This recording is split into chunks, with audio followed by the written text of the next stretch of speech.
mi sendero. Lámpara es tu palabra para mis pasos, luz en mi sendero. Luz, tu palabra es la luz. Buenas tardes, queridos hermanos, hermanas oyentes de Radio Anglicana. Bienvenidos a esta emisión de su programa La Palabra Hoy. Como sabéis, una emisión especial, ya que ayer, como sabéis, debido a un fallo técnico, no hemos podido llevar hasta sus hogares este tan esperado programa de La Palabra Hoy. Como siempre, con nosotros el reverendo Juan María Tellería. Bienvenido, reverendo. Muy buenas tardes, noches, reverendo Noel, equipos y también, por supuesto, nuestros pacientes, tenemos que decir ahora, pacientes, amigos radioyentes. Efectivamente, problemas técnicos, esto es lo que ocurre cuando se emite en directo, pero eso es también la gran emoción de emitir en directo, ¿eh? Pero bueno, estamos muy contentos de que hoy se haya podido hacer, gracias a Dios. Totalmente, también agradecemos a todos nuestros oyentes que ayer nos expresaban su inquietud debido pues a que durante 2 horas y media aproximadamente fue lo que tardamos para solucionar el fallo técnico en el sonido principal de aquí, de los equipos de Radio Anglicana, y también muchos hermanos que estaban esperando el programa, así que muchísimas gracias, porque también eso nos hace ver el alcance que tiene este espacio de Radio Anglicana. Así que muchísimas gracias y estamos también aquí agradecidos por esta oportunidad que el Señor nos da de compartir su palabra a través de las ondas del sonido de Radio Anglicana. Saludamos a los hermanos que nos escuchan a través de la transmisión de Radio Anglicana en las distintas plataformas, principalmente aquellos que nos escuchan a través de la transmisión en nuestra página web, que en este momento nos pueden ver y escuchar en la transmisión de vídeo en la página web de radioanglicana.es,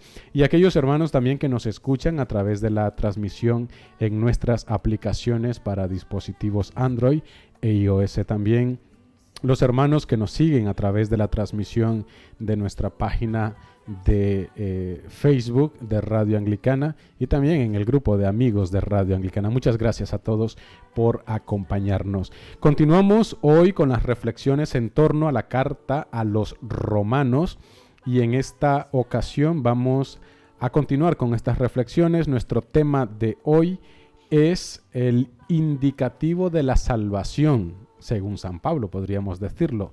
Y usamos de referencia el capítulo 1, versículo 16 de la carta a los Romanos, hasta el capítulo 3, versículo 20 de esta carta a los Romanos. Antes de comenzar, reverendo Juan Mari, si nos puedes acompañar con un motivo de... tenemos un pequeño fallo. Si nos puedes introducir con un momento de oración. Por supuesto que sí. Te damos las gracias, Señor, por poder finalmente emitir hoy el programa, por poder estar con nuestros amigos de tantos lugares, de tantos países que siguen este programa y todos los programas de Radio Anglicana. Y te agradecemos sobre todo, Señor, el privilegio de poder compartir mensajes de esperanza fundamentados en la palabra tuya, la palabra que tú inspiraste en esta ocasión al apóstol San Pablo en su carta a los Romanos. También desde Radio Anglicana, Señor, seguimos pidiendo e intercediendo por todas las personas que a lo largo de nuestro mundo están sufriendo situaciones límite, situaciones trágicas, desastres naturales, problemas provocados por la insensatez del ser humano o de otro tipo.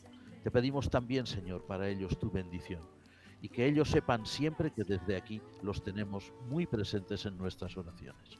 Gracias por escucharnos, Padre nuestro, en el nombre del Padre, del Hijo y del Espíritu Santo. Amén. Amén. Vida, Señor, está siempre en peligro, pero no olvido tu voluntad. Lámpara es tu palabra para mis pasos. Bueno, no tenemos ningún fallo, Juan María. Menos mal, mejor. El tema de hoy, como indicamos, es el indicativo de la salvación. Sería la primera parte, ahí es donde está el pequeño detalle. Hoy es la parte 1 sobre este tema del indicativo de la salvación, como indicamos, capítulo 1, versículo 16 de Romanos hasta el capítulo 3, versículo 20.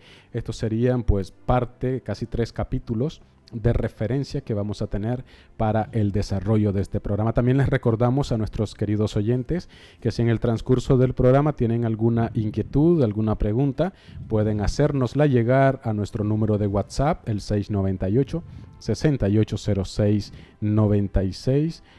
Si nos escriben de fuera de España, anteponiendo el signo positivo a este mismo número, el 698-6806-96, pueden hacernos llegar sus preguntas, dudas, inquietudes, comentarios o aportaciones, que esto nos enriquece a todos. Juan Mari, ¿qué importancia tiene la declaración de San Pablo de que el Evangelio es poder de Dios? Una pregunta muy importante. A ver, el apóstol San Pablo, tal como se puede entender en su epístola a los romanos y prácticamente en todo su epistolario, nunca entiende la palabra evangelio en un sentido puramente literario. Es decir, cuando él escribe la palabra evangelio, cuando él piensa en el concepto evangelio, él no se está refiriendo al evangelio según San Mateo, por ejemplo, o al evangelio según San Marcos o San Lucas o San Juan, ¿no? No piensa en obras escritas que se llamen evangelios, ¿verdad? Ahora, tampoco piensa, como a veces se hace en el mundo actual, cuando decimos los creyentes que seguimos el evangelio, y nos estamos refiriendo pues muchas veces a un conjunto, vamos a decir así, doctrinal específico, ¿no? O sea, los seguidores del evangelio es los que no siguen otras cosas, sino sí el evangelio definido como pues una sucesión de razonamientos, una sucesión incluso de dogmas que se han ido elaborando a lo largo de la historia de la Iglesia. En fin, a lo largo de la epístola a los romanos y en el resto de su epistolario, vamos a ver que el apóstol San Pablo tiende, y eso está muy claro, por ejemplo, en esta epístola y también, por ejemplo, en la epístola a los Gálatas, también en otras, por supuesto, el apóstol San Pablo ve, por decir así, vamos a decir, dos fuerzas, o dos principios enfrentados, dos poderes. El primero es el poder que él llama el Evangelio, y el segundo es el poder que él llama el pecado. A ver, el Evangelio, según San Pablo, es un poder que procede de Dios y que tiene una finalidad muy clara, que es la redención, que es la salvación, que es la restauración del ser humano. Mientras que el segundo, esa fuerza hostil que llamamos, o que él llama el pecado, ese poder, esa fuerza que él llama el pecado, eso en cambio no procede de Dios, eso procede del propio ser humano, ¿verdad? El apóstol va a mencionar claramente, también en algunos capítulos posteriores, va a mencionar claramente la figura de Adán. Adán, que es, por decir así, el epónimo de todo el género humano, ¿verdad? De ahí procede el pecado. Y curiosamente el pecado lo que hace es lo contrario del Evangelio. El Evangelio, hemos dicho, restaura, el Evangelio salva, el Evangelio redime, el Evangelio redignifica a la persona. Vale, pues el pecado que nace en Adán, el pecado hace todo lo contrario, que es precisamente destruir, que es precisamente aplastar, que es constantemente humillar y degradar al ser humano. Entonces San Pablo entiende que el Evangelio es un poder en el sentido de que, como decimos, procede de Dios y como fin tiene la restauración del hombre. Y una cosa muy importante, según se entiende en el conjunto de toda la epístola, el Evangelio es el poder que ha de vencer. Es el poder que está llamado a llevarse la victoria y por lo tanto, ya para los que vivimos en este mundo y estamos en esta situación de humanidad, el Evangelio es un poder que nos invita, es un poder que nos convida, es un poder que nos abre de par en par las puertas de algo tan hermoso como es la esperanza. En este sentido, San Pablo entiende el Evangelio como un poder.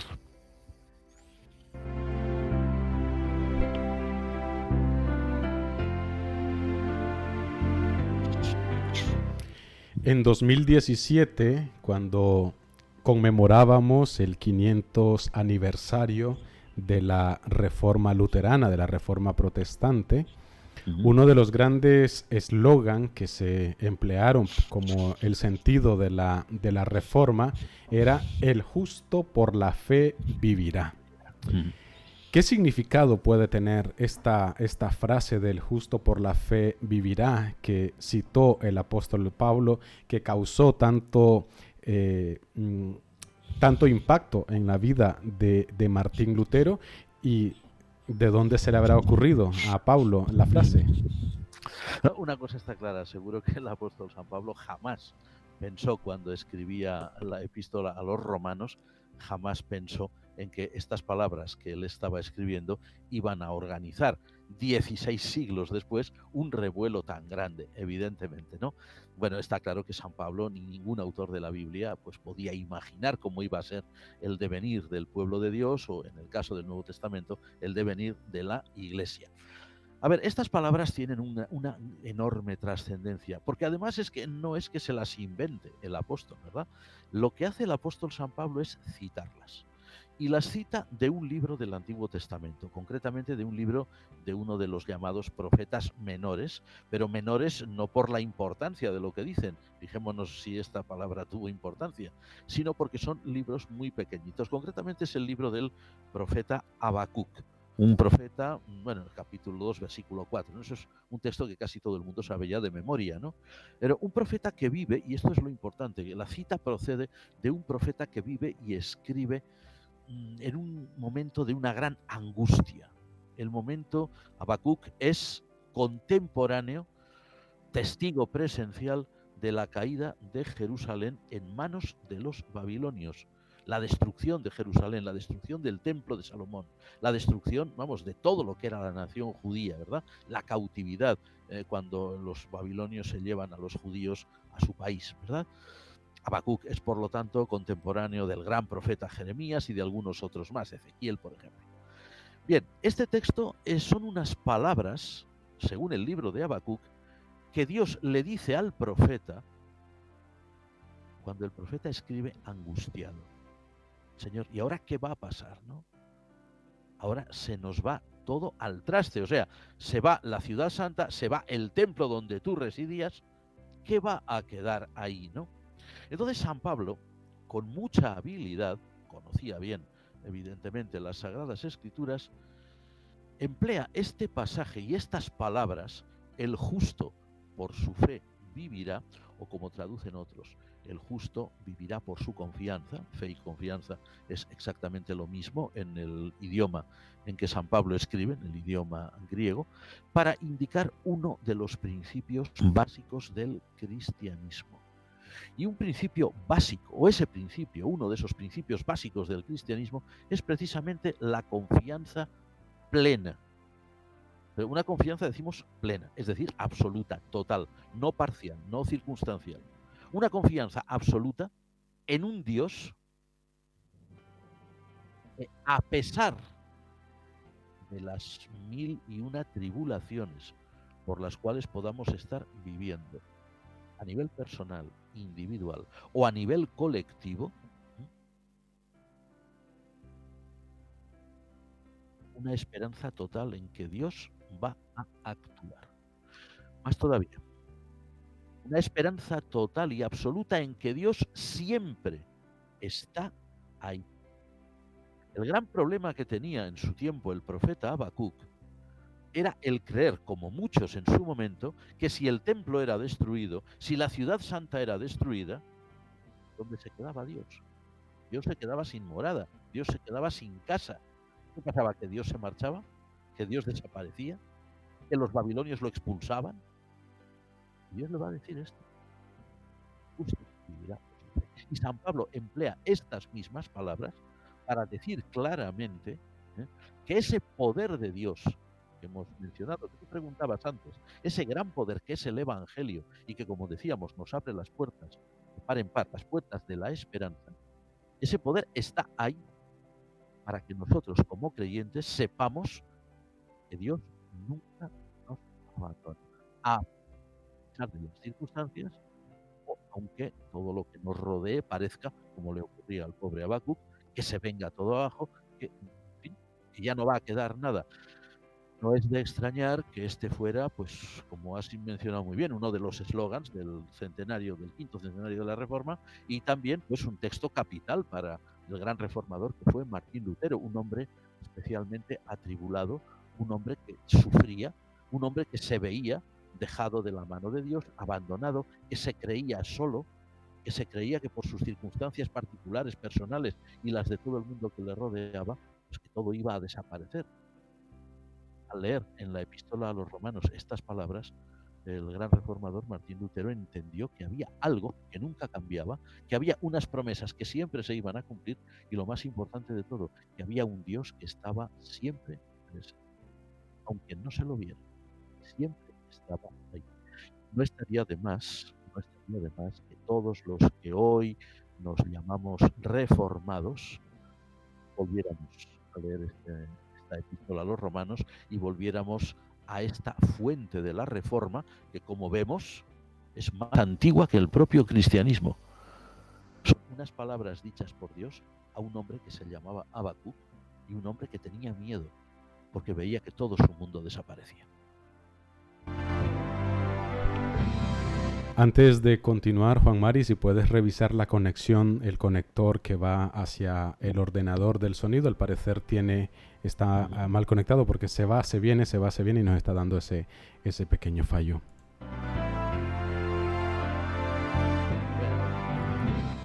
Vamos a ver ahora. ¿Hablemos? Sí, a ver si ahora se nos oye bien. Ahora esperemos que no se nos vuelva a ir. Bueno, tenemos una pregunta de una radio oyente que nos dice: cuando San Pablo habla de justicia, lo hace como término de restauración frente a lo injusto.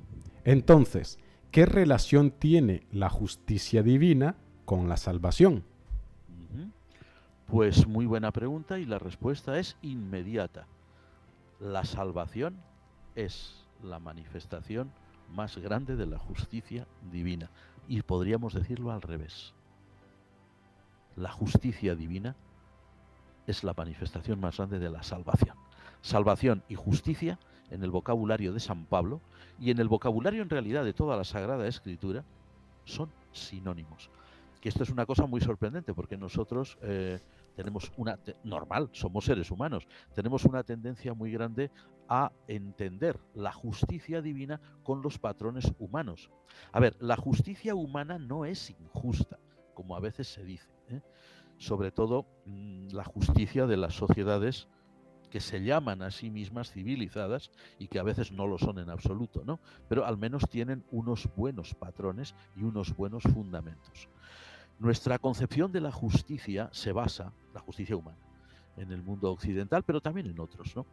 Concretamente en el mundo occidental la justicia se basa en aquel dicho de Aristóteles, el gran filósofo Aristóteles de esta gira, que fue maestro de Alejandro Magno, nada más y nada menos, y discípulo del gran Platón, del gran filósofo Platón, decía que la justicia consiste en darle a cada uno lo que le corresponde.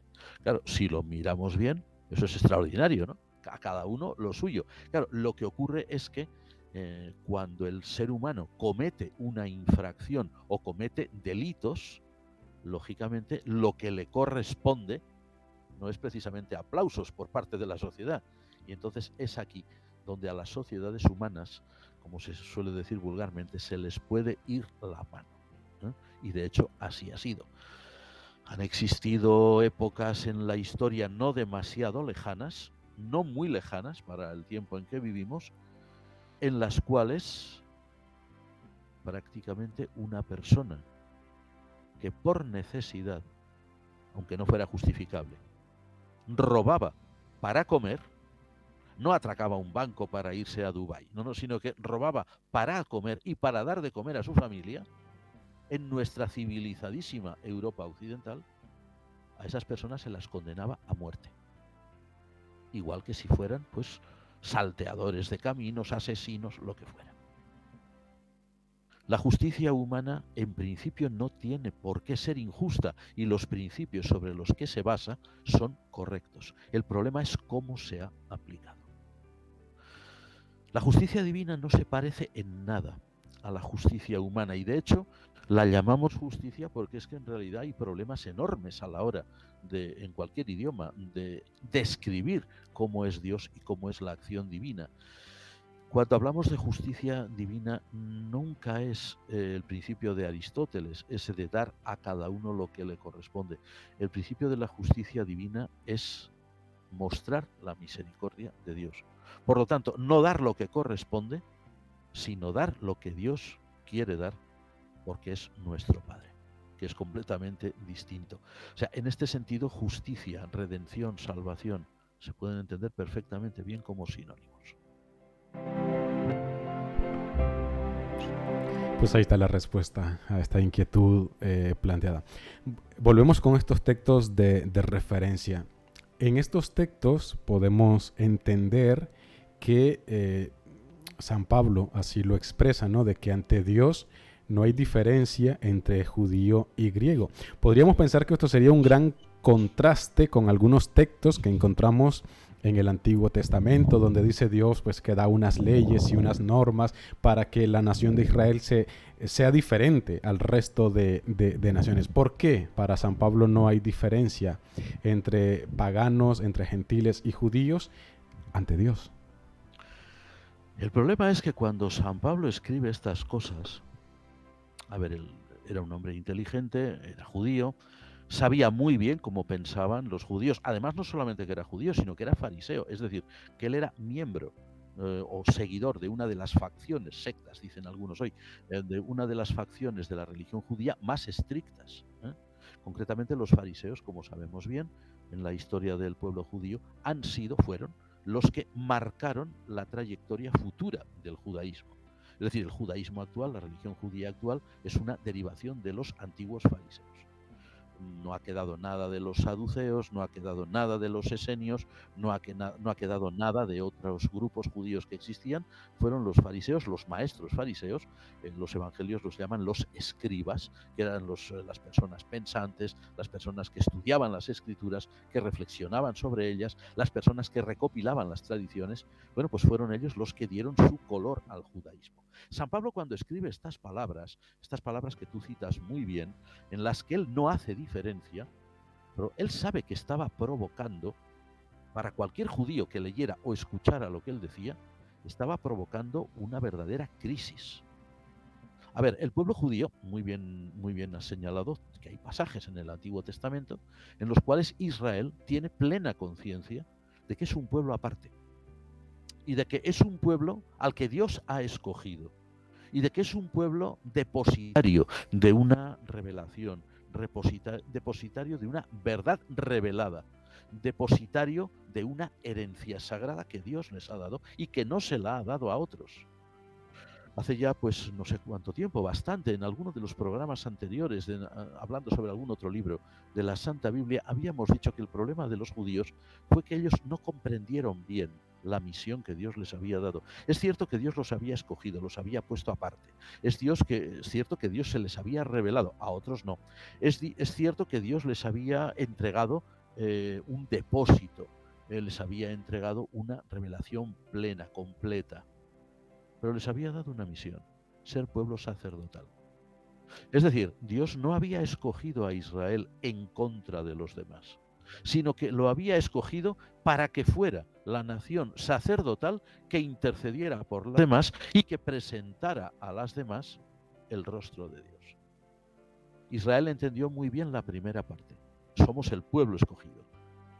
Somos aquellos a quienes Dios ha entregado su palabra. Somos aquellos a quienes Dios ha encargado de ser depositarios de su revelación. Hasta ahí muy bien. Pero eso de, y ahora sois un pueblo especial de sacerdotes, eso no lo llegaron a entender bien. De ahí que cuando San Pablo dice esto, cuando él iguala, equipara a judíos y gentiles, judíos y griegos, como se podía decir en aquella época, a muchos judíos, vamos, que hubieran leído esto, que hubieran escuchado esto, les hubiera provocado pues una alteración nerviosa grandísima. O sea, como tú, siendo fariseo, eres un traidor a tu propio pueblo, ¿cómo es que nos equiparas o cómo te equiparas tú con estos gentiles? La respuesta de San Pablo es, aquí lo leemos en estos primeros capítulos de la epístola a los romanos, la respuesta es contundente. Judíos y gentiles están en plano de igualdad porque tanto los unos como los otros se han alejado de Dios. Tanto los unos como los otros son pecadores. Unos de una manera, ciertamente, y los otros de otra. Pero todos ellos han acabado igual, porque todos ellos han caído en la trampa de la autosuficiencia y en la trampa de la ingratitud para con el Creador. A ver, los judíos, pues haciendo caso omiso de la misión que el Creador les había dado. O, como dice también el Antiguo Testamento, en profusión de textos, mostrándose completamente desobedientes a su voluntad o incluso adorando a otros dioses. Los paganos, a ver, cuando San Pablo está hablando de los paganos, de los gentiles, evidentemente es los que él conoce. San Pablo había nacido en Tarso de Cilicia, en un mundo helénico, de habla griega, de cultura griega. San Pablo es una persona totalmente impregnada de cultura griega. San Pablo conocía muy bien el orgullo de los griegos, sobre todo de las clases pensantes griegas, que son los que habían desarrollado la filosofía, son los que habían desarrollado unas ideas extraordinarias sobre las causas de las cosas, sistemas para hacer estudios serios, en fin, incluso la crítica literaria, de la que hoy tan orgullosos nos podemos sentir, pues es algo que empezaron también allí, en el mundo helénico, ¿no? De otra forma, evidentemente, pero lo iniciaron ellos. Incluso los grandes pensadores griegos habían llegado por encima de ese paganismo burdo, politeísta, lleno de dioses y lleno de historias. Ellos habían llegado a abstraer la idea de que por encima de todo eso hay una divinidad que es única. Claro, pero no adoraban realmente a esa divinidad o pues ignoraban mucho de lo que esa divinidad podría haber enseñado, ¿no? A ver, judíos y gentiles, para San Pablo, está claro, no fueron los unos mejores que los otros. En este sentido, el pensamiento de San Pablo podemos decir que es universalista, o sea, contempla no judíos, no gentiles, sino el conjunto del género humano, lo que llamaríamos hoy nuestra gran familia humana, pero lo contempla desde un punto de vista negativo.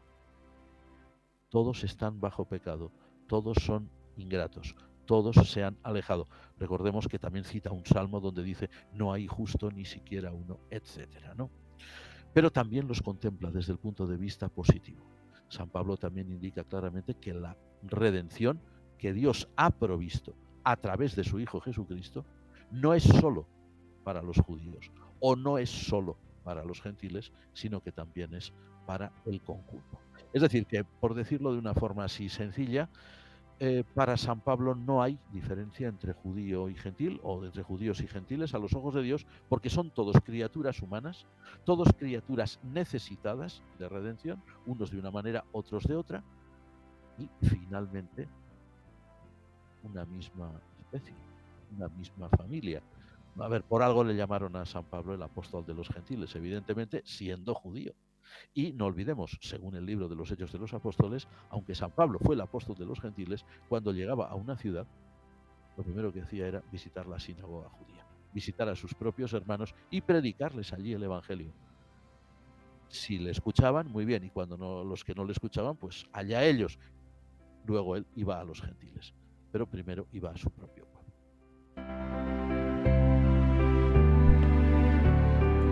Esto me recuerda a la temática del retiro espiritual que tuvimos en la otra ocasión, no sé si te acordarás aquí con nosotros, que hablábamos de la parábola del hijo pródigo, ¿no? Que los dos son tan culpables y tan ingratos para con su padre, tanto el que se fue como el que se quedó. Es similar también a lo que Pablo nos plantea en este sentido.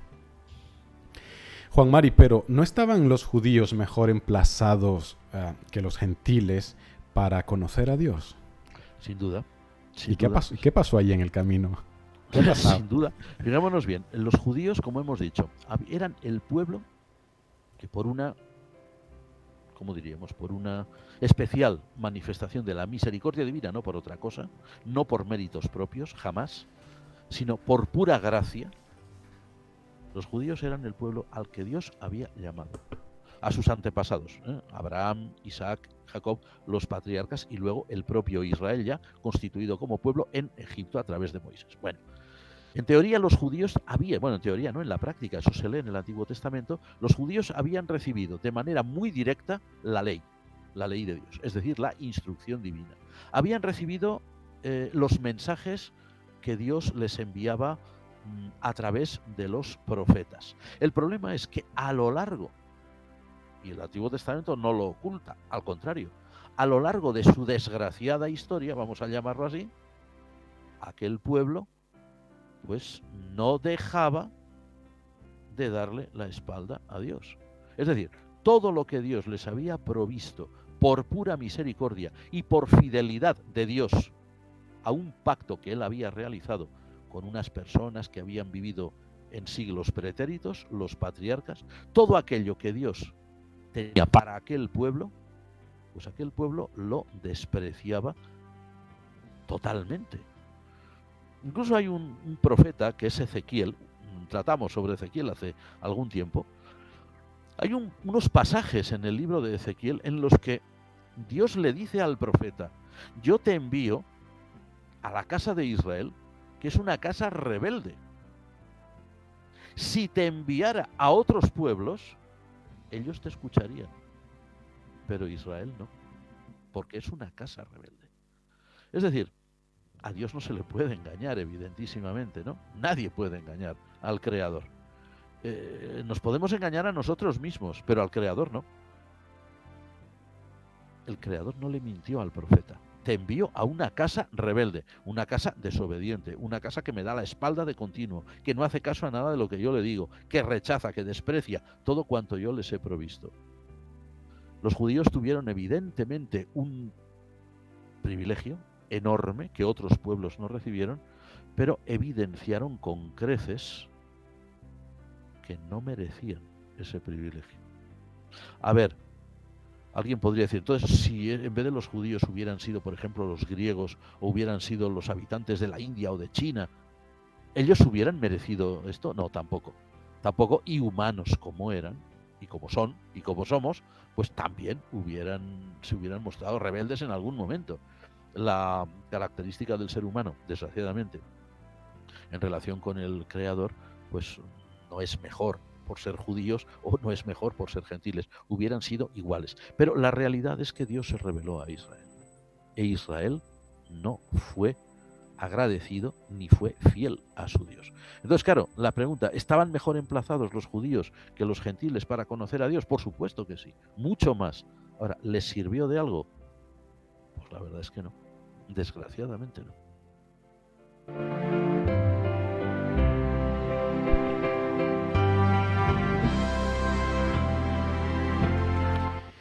Continuamos ahora a hacer un pequeño énfasis en esa revelación que Dios manifiesta a su pueblo, al mundo.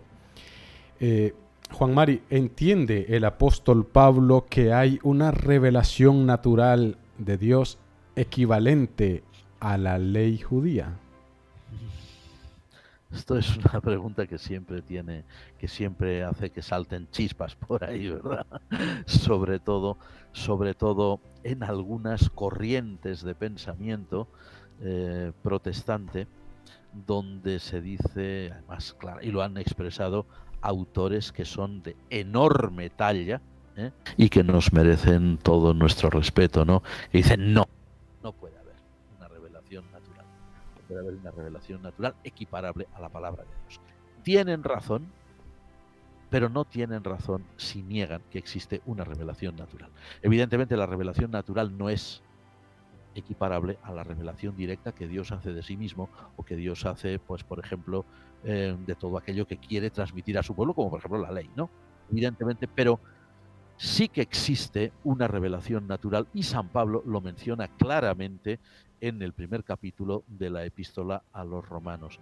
Y esa revelación, según San Pablo, y yo creo que San Pablo tenía razón y sabía muy bien lo que se decía. Además, como hemos dicho, San Pablo no solamente era judío y fariseo que conocía la ley y que conocía las tradiciones judías sobre la ley, sino que también tenía una amplia formación, y lo evidencia mucho en sus epístolas, una amplia formación filosófica griega.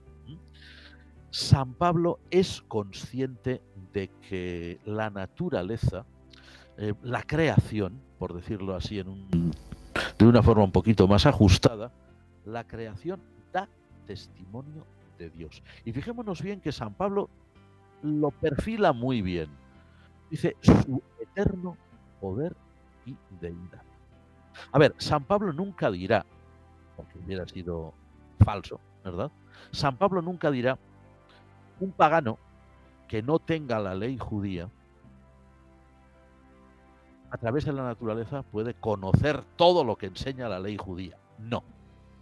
Pero San Pablo sí que va a decir que a través de la creación, de lo que decimos, la naturaleza, en nuestros días, el pagano sí puede deducir la existencia de la divinidad, y un pagano sí puede deducir por razonamiento humano, sí puede deducir que esa divinidad es poderosa.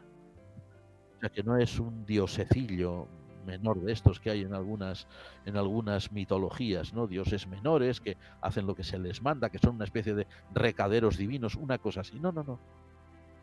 La divinidad. La divinidad como entidad suprema. Hemos dicho algo antes, ¿no? Que los filósofos griegos habían llegado a, por encima del politeísmo, del paganismo griego, habían llegado a abstraer la idea de un solo Dios, una sola deidad poderosa, ¿no? Bien, eso es lo que San Pablo dice. Y efectivamente, al poder entender un pagano que esa deidad existe y que es poderosa, automáticamente el pagano puede desarrollar, y de hecho desarrollaban en la época de San Pablo, y se ha desarrollado en todas las religiones, una conciencia humana de lo que es bueno y lo que es malo. A ver, en la conciencia de todo ser humano existe la idea de que hacer daño a los demás no es correcto.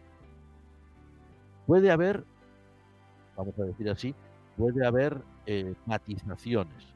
Hay quien diga, bueno, pues hacer mal a los demás, no, pero si es un enemigo, sí. O hacer mal a los demás, no, pero si te hacen algo, devuélveselo. Y si es posible, quintuplicado para que aprenda. Vale, esos son matizaciones. Pero la idea que subyace a la conciencia de todo ser humano es que no se debe hacer daño a nadie. Y eso los paganos también lo han aprendido de esa revelación de Dios, que no ha sido una revelación tan directa, tan completa como puede ser la revelación al pueblo de Israel en el Antiguo Testamento, pero que sí es suficiente como para que el pagano tenga una conciencia, o para que el pagano pueda llegar a una cierta ética y a una cierta moral, como la que desarrollaron, por ejemplo, pues filósofos como Sócrates, como Platón o como Aristóteles y los epígonos que vinieron después de ellos, ¿no? Entonces, a ver, en la época de San Pablo existía un paganismo filosófico greco-romano.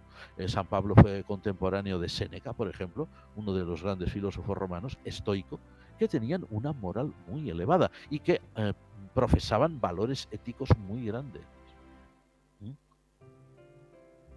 Que lo cumplieran o no era otra, pero es que lo mismo pasaba con los judíos. Es decir, San Pablo entiende, cuando él pone en el mismo rasero y engloba a toda la humanidad, judíos y gentiles, para decir que son pecadores, pero que son también alcanzables por la redención, lo que decíamos antes, es porque San Pablo es plenamente consciente, porque él vive en los dos mundos, en el mundo judío, que profesa por su propia familia, y en el mundo pagano, en medio del cual ha crecido, en medio del cual se ha desarrollado, del cual ha aprendido también. San Pablo entiende perfectamente que Dios nunca ha dejado de manifestarse a los seres humanos. Que Dios, aunque es verdad que escogió en tiempo histórico un pueblo muy concreto para que fuera su pueblo sacerdotal, que no llegó a ser, para que fuera el depositario de su revelación. Eso no significa que Dios no se haya revelado a los otros.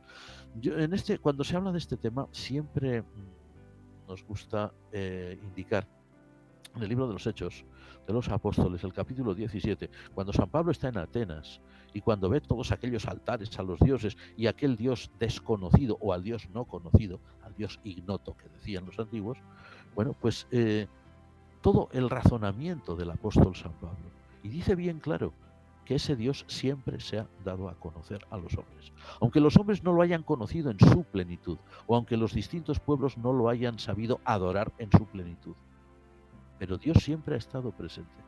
Y es sorprendente, y esto pues lo añadimos como una nota casi anecdótica, pero que no es una anécdota.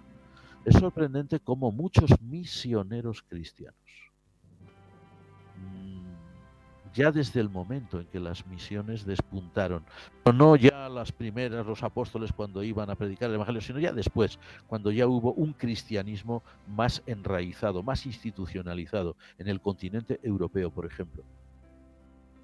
Para muchos misioneros fue sorprendente, por ejemplo, en la conquista y colonización de América, o en la conquista, el dominio, por ejemplo, de la India, misioneros británicos, o de África, misioneros franceses, o de Oceanía. Ha sido sorprendente para muchos misioneros encontrar que en esas formas de paganismo con las que ellos tenían que trabajar, había elementos clarísimos compatibles con el mensaje del Evangelio. Es más, los misioneros hábilmente sabían aprovechar esas características de ese paganismo para poder introducir por ahí el mensaje del Evangelio. Y hay desde luego pues toda una literatura muy amplia que habla de experiencias de misioneros, incluso en los pueblos más insospechados, incluso en tribus que hoy nosotros llamamos pues salvajes, ¿no? Pues incluso en tribus remotas que viven pues por ejemplo pues en el Amazonas, o que viven en ciertas islas de Indonesia o de Nueva Guinea. Como allí esas tribus en sus tradiciones religiosas contienen relatos y contienen figuras e imágenes que se pueden comprender perfectamente bien a la luz del Evangelio y que han servido para muchos misioneros como cuña de entrada para introducirles a Cristo, no destruyendo su cultura, que eso nunca se debe hacer aunque se ha hecho, no destruyendo su cultura, porque eso es un crimen, sino para hacerles ver que en su cultura también el Dios verdadero tiene cabida, y que es lo que va a ayudar a que su cultura se mantenga, se sostenga y se engrandezca. O sea, Dios siempre se ha revelado a los seres humanos. Es lo que San Pablo está diciendo. Sí, la verdad que es bastante impactante, ¿no? Esta comparación que el propio Pablo hace y que a muchos teólogos y biblistas actualmente les cuesta asimilar en esa comparativa de que así como Israel recibió una ley de Dios, los gentiles, aunque no recibieron directamente una ley escrita en tabla, recibieron también en su conciencia, por así decirlo, o en la creación, en su entorno, indicios de esa manifestación de Dios, que queda muy claro en el Salmo 8, como allí también el salmista expresa que podemos ver a Dios mediante su creación. Bueno, volviendo con el tema de este apocalipto, de esta revelación, de este apocalipsis que nos habla Pablo, rápidamente, si ya hemos hablado de esa revelación natural de Dios, ¿cuál sería la revelación sobrenatural? Rápidamente, Juan Mari. Claro, la revelación sobrenatural es Cristo, evidentísimamente. A ver, por la revelación natural, fijémonos bien, los grandes pensadores antiguos, por ejemplo, los griegos que conoció San Pablo, ellos podían llegar a la idea de que existía una divinidad que era poderosa. Eso sí, pero claro, ellos no podían llegar a la idea de que esa divinidad se fuera a encarnar en un ser humano. Eso era imposible de pensar. O que esa divinidad tuviera un hijo, y que ese hijo fuera humano y divino al mismo tiempo, o que esa divinidad incluso iba a dejarse matar por el bien del ser humano. Eso hubiera sido imposible de entender. O sea, la revelación natural nos permite entender que existe Dios y que Dios es poderoso y que Dios es, en cierto sentido, el garante del orden en la naturaleza y el garante del orden en la conciencia humana.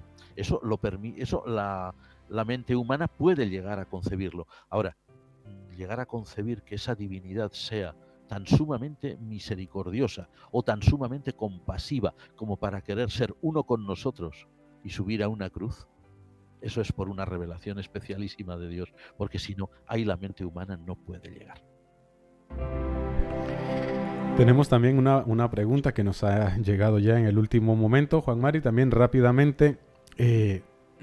Si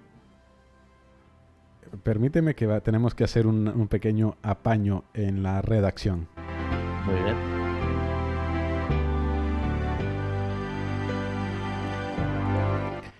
Si la revelación sobrenatural o divina es Cristo, Sí. su palabra, entonces, ¿dónde la clasificaríamos? La Biblia, me refiero. Juan Mari, si puedes activar el vídeo que se te ha Sí, apagado. estoy viendo que hay por aquí alguna historia también. A ver, un momentito. Ahora. A ver, ahora. Vale, muy bien, perdón. Sí, a ver, ¿dónde clasificamos entonces la Sagrada Escritura, verdad? Vale, la Sagrada Escritura evidentemente es revelación sobrenatural. Es revelación sobrenatural porque en la Sagrada Escritura Dios se manifiesta plenamente tal como Él es, pero como decimos, en la persona y en la obra de Cristo. En el Antiguo Testamento, Dios, al revelarse a un pueblo muy antiguo, como era el pueblo antiguo de Israel, ¿no? Y al revelarse, pues en un momento, en una época, en un mundo muy específico, pues en Dios se revela de tal manera que Israel va a tener que ir descubriendo poco a poco cómo es su Dios, e incluso va a tener que ir desbrozando caminos y va a tener que ir limpiando, por decir así, la imagen que se ha hecho de Dios. En el Antiguo Testamento, como hemos dicho alguna vez, encontramos imágenes muy primitivas de Dios, incluso a veces un poco repulsivas para la conciencia cristiana, ¿no? Como por ejemplo un Dios que combate, un Dios que pelea, un Dios que lucha, un Dios que, dicen, organiza auténticos genocidios. Vale, evidentemente, esos son imágenes que el propio pueblo de Israel proyecta sobre Dios. Pero si leemos el Antiguo Testamento en su conjunto, y aprendemos, como hacen los grandes especialistas, ¿no? Aprendemos a ver qué partes son más antiguas, qué partes son más recientes, qué tradiciones judías son casi primitivas, otras mucho más ajustadas a la época previa al Nuevo Testamento. Vamos a ir encontrando cómo esa imagen se va puliendo. Y, por ejemplo, de un Dios que en principio parecería que solamente se preocupa por Israel y que no quiere a nadie más, o que condena a todos los demás pueblos, nos encontramos, por ejemplo, en el libro de Isaías o en el libro de Miqueas, y estamos hablando del siglo VIII antes de Cristo, con unos oráculos donde dicen que todas las naciones se acercarán al monte de Sión para ser instruidas por Jehová, Dios de Israel. Es decir, que el Dios de Israel no las rechaza, al contrario, sino que las llama, las invita a acercarse a Él porque las ama y las quiere instruir. Es decir, que Israel tuvo que ir puliendo poco a poco también su forma de entender a Dios. Y eso pues es muy interesante leerlo en el Antiguo Testamento y leerlo entero y ver, hombre, esto es más antiguo, esto es más moderno, o hay indicios, por ejemplo, son los grandes especialistas, nos enseñan, ¿no?, en sus obras, lingüísticamente hablando, este texto parece anterior a este otro o parece posterior, y ahí se ve cómo Israel va forjando su imagen de Dios, el Dios que se le ha revelado, y lo va entendiendo cada vez mejor. Pero ya es cuando llegamos al Nuevo Testamento, cuando no es que Israel entienda a Dios, sino que es que Dios se hace plenamente visible a Israel y se hace plenamente visible en la figura de un ser humano que es Jesús de Nazaret, ¿no? Eso ya es la revelación suprema. La Biblia tiene que ser catalogada, por lo tanto, como revelación sobrenatural. Sí, a este aspecto de esta clasificación viene a mi memoria en el libro de los Hebreos, capítulo 1, versículos 1 y 2, por ejemplo, nos habla de ello, ¿no? De que antiguamente Dios nos habló habló a nuestros padres a través de los profetas, pero ahora lo hace a través de su Hijo. Entonces ahí tenemos un indicio también de esa clasificación para la Escritura. Ya te vemos nuevamente, Juan María. Sí, parece ser que hoy la técnica está empeñada en boicotearnos. Total. Bueno, pues entonces hasta aquí llegamos con nuestro programa de la palabra hoy, esperando como siempre que haya sido de gran bendición para nuestros queridos radio oyentes. Recordarles también que tienen la repetición de este programa el sábado a las 20 horas, hora de Madrid, y también en domingo tenemos también una segunda repetición de este espacio. Posiblemente la próxima semana ya estará actualizado el horario de Radio Anglicana en la página web con los nuevos espacios, con los nuevos programas, así que podrán verlos ahí directamente en la web, un horario para cada día. También recordarles que en aproximadamente un par de minutos estará este espacio disponible también en nuestro canal de YouTube. Estará disponible para que puedan escucharlo y puedan también repetir la escucha de este compartir de la palabra de Dios que ha tenido con nosotros el reverendo Juan María Tellería. Gracias, queridos hermanos, por acompañarnos en esta emisión de Radio Anglicana. Gracias también a nuestro querido hermano, el reverendo Juan María Tellería. Gracias por este tiempo que nos dedica. Se le ha ido otra vez la cámara, pero bueno, ya hemos llegado al final del espacio. A ver si nos quiere decir unas últimas palabras, Juan Mari. Puede activar el micrófono. Si no, pues como siempre, gracias a nuestros oyentes a través de Radio Anglicana, tanto aquí en el territorio nacional como también fuera de él. Gracias a los que nos han acompañado a través de la transmisión en vídeo en nuestra página de Facebook y también en nuestra página web. Juan Mari, ahora sí que te vemos. Y gracias también a aquellos que semana a semana están al pendiente, están esperando continuamente el espacio para acompañarnos y para estar junto con nosotros en tan gustado programa. Bueno, Juan Mari, pues como siempre, muchísimas gracias. Muchísimas gracias por acompañarnos, por el tiempo que nos dedicas y por esta disposición que tienes para con Radio Anglicana. Muchas gracias. Al contrario, muchísimas gracias a todos vosotros y, por supuesto, gracias principalmente a nuestros amigos, a nuestros... A ver, otra vez, ¿qué pasa? No pasa nada, te escuchamos, Juan Mari, no pasa nada. Ahora. Vale, a nuestros amigos radio oyentes, que como se ha demostrado hoy, una vez más son ellos quienes hacen nuestro programa. Totalmente. Así pues que, queridos hermanos, muchísimas gracias por acompañarnos. Les invitamos para dentro de 8 días, en el horario habitual de miércoles, aquí en Radio Anglicana. Alabado sea Jesucristo. Amén. Amén. Lámpara es tu palabra para mis pasos, luz en mi sendero. Luz, tu palabra es la luz. Luz, tu palabra es la luz.